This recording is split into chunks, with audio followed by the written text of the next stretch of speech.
اللہ کے نبی صلی اللہ علیہ وسلم کا ارشاد، اے عائشہ کسی نیک عمل کو حقیر نہ سمجھنا، ہر نیک عمل میں خاصیت مغفرت کی ہے، اور اسی طرح ہر گناہ میں عذاب کی خاصیت ہے، چھوٹا ہو یا بڑا، عذاب کی خاصیت ہے۔ اللہ کا عذاب کی کئی شکلیں، ضروری نہیں کہ آسمان سے پتھر ہی برسیں اور زمین کے اندر ہی آدمی دھنس جائے، ہاں، نعمتوں کا دروازہ بند ہو جائے۔ نعمتوں کی جو خاصیت ہے، اللہ ان نعمتوں کے اندر سے وہ خاصیت اٹھا لے۔ نعمتوں کی جو خاصیت ہے نا بھائی، اس خاصیت کو اندر سے نعمتوں سے اللہ نکال لے۔ گھر ہے، گھر تو ہوتا ہی سکون کے لیے، اللہ اس سے خاصیت اٹھا لے۔ گھر ہے، آگ کی بھٹی بن گئے، آگ کی بھٹی بن گئے۔ تو اللہ رب العزت گناہوں کے ایک عذاب دیتا ہے، اس کا اثر کیا ہوتا ہے؟ نعمتیں چلی جاتی، نعمتوں کا دروازہ ہی بن جاتا ہے، یا نعمتوں کے اندر سے اللہ خاصیت اٹھا لیتا ہے، جو اس سے نعمتوں کا مقصد ہے وہ حاصل نہیں ہوتا، چوکیداری رہ جاتی۔ تھوڑا سا ادھر آ جائے میرے اللہ نے ارشاد فرمایا، اے عائشہ کسی نیک عمل کو حقیر نہ سمجھنا، ہر نیک عمل میں خاصیت ہے مغفرت کی، اور اسی طرح ہر گناہ میں خاصیت ہے عذاب کی۔ اللہ ہمیں اپنے نبی کی بات پہ نا یقین نصیب فرما دے۔ اگر کوئی کہہ دے کہ میاں اس چیز میں خاصیت ہے کہ جو کھاتا ہے بیمار ہو جاتا ہے، کون بہادر ہے کھا کے دکھائے؟ اور یہ ڈاکٹر کہہ رہا ہے، اور ہندو ڈاکٹر کہہ رہا ہے، عیسائی ڈاکٹر کہہ رہا ہے، ہاتھ نہیں لگائے گا، اپنی اولادوں کو بھی روک دے گا، میاں اس میں بیماری کی خاصیت ہے۔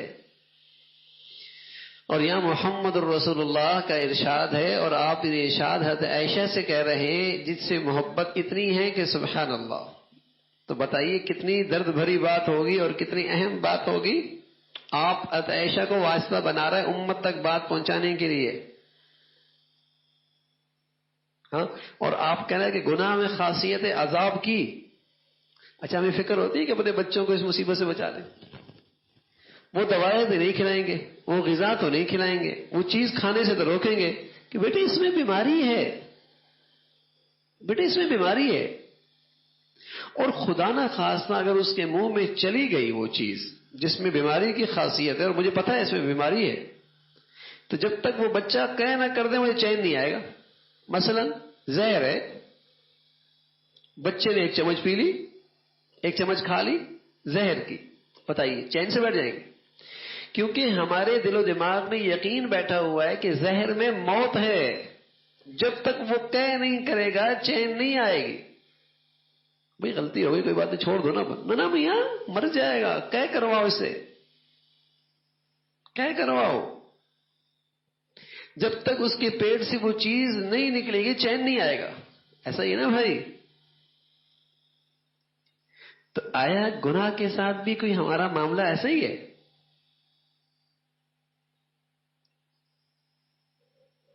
اور یہ اللہ کے نبی کہہ رہا ہے کہ اس میں خاصیت ہے عذاب کی۔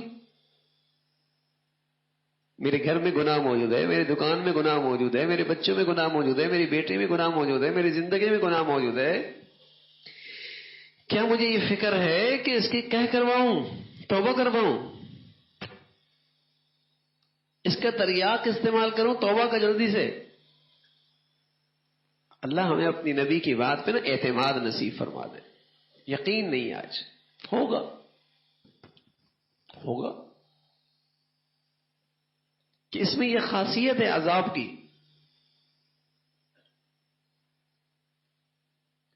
میرے عزیزوں ساری دنیا الٹی ہو جائے، نبی کا کہا غلط نہیں ہو سکتا، نبی کا بتایا غلط نہیں ہو سکتا، نبی کا کہا غلط نہیں ہو سکتا، نبی کا بتایا غلط نہیں ہو سکتا، ڈاکٹروں کے تجربے غلط ہو سکتے ہیں، ان کے نسخوں کی خاصیت غلط ہو سکتی ہے، ان کے تجربے، ان کی محنت کا نتیجہ غلط ہو سکتا ہے، اللہ کے نبی کا کہا غلط نہیں ہو سکتا۔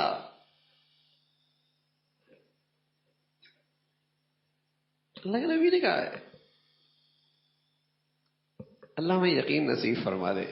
اگر مجھے یقین آ جائے کہ جھوٹ گناہ ہے اور اس میں خاصیت عذاب کی ہے، بتاؤ میں دل میں بولوں گا؟ دن میں بھر میں بولوں گا؟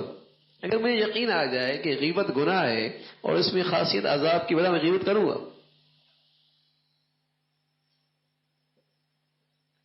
اگر مجھے یقین آ جائے کہ کینہ اور بغض اور حسد میں خاصیت عذاب کی ہے، کیا میں اس کو اپنے دل میں پالوں گا؟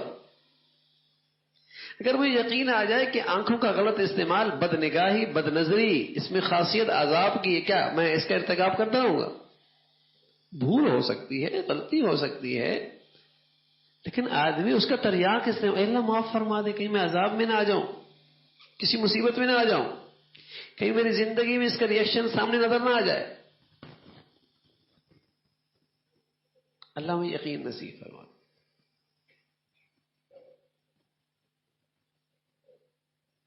یہ روز بروز جو گناہوں کا سلسلہ بڑھتا چلا جا رہا ہے، بڑھتا ہی چلا جا رہا ہے، بڑھتا ہی چلا جا رہا ہے، کہیں بس ہی نہیں ہے، کیونکہ ایک سے بڑھ کر گناہ سامنے آ رہا ہے، اور یہ کہتا ہے میں تو بزرگ ہوں، یہ گناہ تو یہ ہے، وہاں جب پہنچتا ہے تو اس سے بڑا گناہ دیکھتا ہے، کہتا ہے یہ بھی بزرگی ہے، گناہ تو یہ ہوتا ہے، وہاں بھی پکڑ لیتا ہے، کہتا نہیں گناہ اس سے بھی آگے والا ہے، یہ تو بزرگی ہے، کیونکہ ہر لمحے ایک نیا گناہ اپنی آنکھوں کے سامنے دیکھ رہا ہے، اور پہلے سے بڑھ کر ہر آنے والے وقت میں اس سے برا ماحول دیکھ رہا ہے، اس سے بری زندگی دیکھ رہا ہے۔